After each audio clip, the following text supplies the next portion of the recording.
ကိုကပတ်စံအတွက်အလုပ်လုပ်နေရလားဒါမှမဟုတ်ရင်ပတ်စံကိုအတွက်အလုပ်လုပ်စီချင်တာလားလူအများစုရဲ့ life pattern ကစာချက်တယ်ဘွဲရတယ်အလုပ်ရတယ်ပြီးတော့လာစာရတယ်အလုပ်တွေပို့လုပ်တယ်စိတ်ဖိစီးတယ်ဒီလိုပဲအမြဲအလုပ်လုပ်နေပေမဲ့ဘယ်တော့မှ financial freedom မရဘူးဆိုလို့ရှိရင်ပြဿနာကကိုယ့်ရဲ့ income မဟုတ်ဘူးကိုယ့်ရဲ့ mindset နဲ့ financial education ဖြစ်နိုင်ပါတယ် Hello လာပါဒီဗီဒီယိုလေးကတော့ဆင်းရဲဖြစ်ဖြစ်ချမ်းသာဖြစ်ဖြစ်စာအုပ်ထဲကနေပြီးတော့ breakthrough ဖြစ်စေတဲ့အချက်လေးတွေကိုပြန်ပြီးတော့ share လုပ်ပေးသွားမှာပါ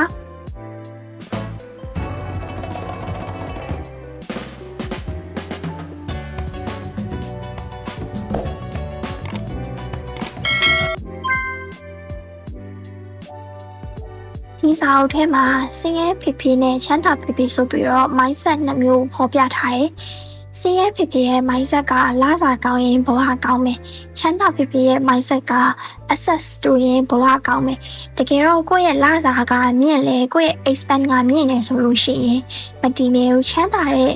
သူတွေကသူတို့ရဲ့ income ထက် cash flow system ကိုပို့ပြီးတော့အာရုံစိုက်ကြတယ်။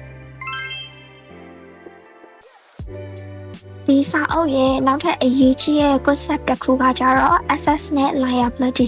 access ဆိုတာကကိုယ့်ရဲ့အိတ်ထဲကိုပတ်စံဝင်စေတဲ့အရာကိုဆိုလိုတာ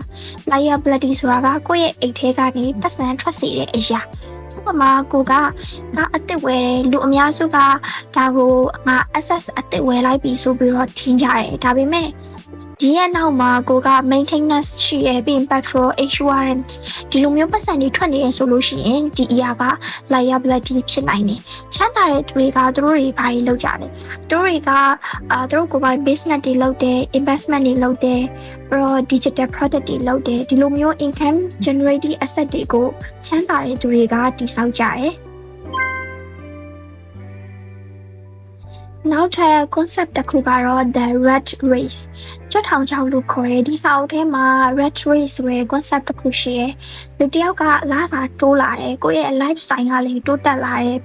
ဒီလိုပဲ lifestyle တိုးတက်လာတာနဲ့အများကိုယ့်ရဲ့ expand ကလည်းတိုးလာတယ်အလုပ်တွေပို့လို့ရတယ်ဒီ cycle ကဘယ်တော့မှပြတ်မသွားဘူးအဲ့ဒါဆိုလို့ရှိရင်ဒါက financial freedom မျိုးဖြစ်နေတာမဟုတ်ဘူး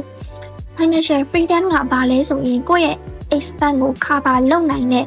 access income တခုရှိရဆိုလို့ရှိရင်ဒါက financial freedom ဖြစ်တယ်လို့ဆိုလို့ရတယ်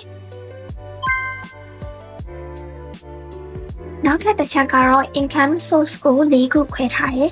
ESBI လို့ခေါ်တယ် E ဆိုတာက employee အလုပ်သမားကိုကနေပြီးတော့သူများအတွက်အလုပ်လုပ်ပေးရတာ S ဆိုရဲ self employed ဆိုတာကကျတော့ကိုယ်ပိုင်အတွက်အလုပ်လုပ်တယ်B ဆိုတာက business owner လုပ်ငန်းတစ်ခုခုကိုပိုင်ဆိုင်တဲ့သူ I ဆိုတာက investor ရင်းနှီးမြှုပ်နှံတဲ့သူကိုဆိုလိုတာလူအများစုက E နဲ့ S မှာရှိရဲ့အလုပ်သမားဒါမှမဟုတ်ရင်ကိုယ်ပိုင်အတွက်အလုပ်လုပ်ကြတယ်ချမ်းသာတဲ့သူအများစုကတော့ B နဲ့ I မှာရှိရဲ့ချမ်းသာတဲ့သူတွေကလုပ်ငန်းပိုင်ရှင်တွေဒါမှမဟုတ်ရင်ရင်းနှီးမြှုပ်နှံတဲ့သူတွေဖြစ်ကြတယ်ဆိုလိုတာကအလုပ်မလုပ်ရဘူးလို့ဆိုလိုတာမျိုးမဟုတ်ဘူးဒါပေမဲ့ကိုက long term မှာB နဲ့ I ဘက်ကိုကူဖို့ဘယ်လိုမျိုးသွားမလဲဆိုတာကိုစဉ်းစားရမယ်လူတွေဘာကြောင့်မတည်နေကြတာလဲလူတွေကပတ်စံမရှိမှကြောက်တယ်ပတ်စံပိုရခြင်းလို့လောဘဖြစ်ကြတယ်ကိုကဒီကြောက်တဲ့စိတ်နဲ့လောဘကြီးတဲ့စိတ်ကိုမထိန်ချုပ်နိုင်ဘူးဆိုလို့ရှိရင် decision မှားတတ်တယ်ဒါကြောင့်မလို့ financial intelligence ဆိုတာကကိုယ့်ရဲ့ emotion ကိုထိန်းနိုင်ပြီးတော့ smart decision ချနိုင်တာကို financial intelligence လို့ဆိုလို့ရတယ်ကို breakthrough ဖြစ်စေဖို့ဒီလိုမေးခွန်းလေးတွေမေးကြည့်လို့ရပါတယ်။ကိုယ့်ရဲ့လက်ရှိဝယ်ယူမှုတွေက access လား liability တွေလား။ကိုကအခု ESBI ဒီလေးခုထဲမှာဘယ်နေရာမှာရှိနေတာလဲ။ business owner ဒါမှမဟုတ်ရင် investor ဘက်ကိုရွှေ့နိုင်ဖို့ဘယ်လိုမျိုး skill တွေကိုပါဖြည့်ဖို့လိုအပ်လဲ။ကိုယ့်ရဲ့ skill တွေကိုရော income asset အဖြစ်ဘယ်လိုမျိုးပြောင်းနိုင်မလဲ။ financial freedom ကိုဘယ်လိုမျိုးကိုကသတ်မှတ်ထားတာလဲ။ကိုကပတ်စံအတွက်အလုပ်လုပ်ရမယ်ဆိုရက် belief တွေကိုမှရှိနေလားကိုကပတ်စံကိုကြောက်နေတာလားမယုံမကြည်ဖြစ်နေတာလားကိုရဲ့မိသားစုဝင်တွေကိုပတ်ဝန်းကျင်ကလူတွေကကိုငွေတော့ပဲဖြစ်ဖြစ်ဒီငွေချေးအပေါ်မှာ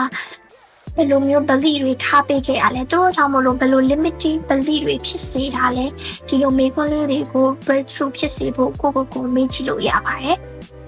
ချမ်းသာရဲဆိုတာကပတ်စံများတာမျိုးမဟုတ်ဘဲနဲ့ financial intelligence ရှိတာမျိုးဖြစ်ပါတယ် set building your assets stop chasing only salary let money work for you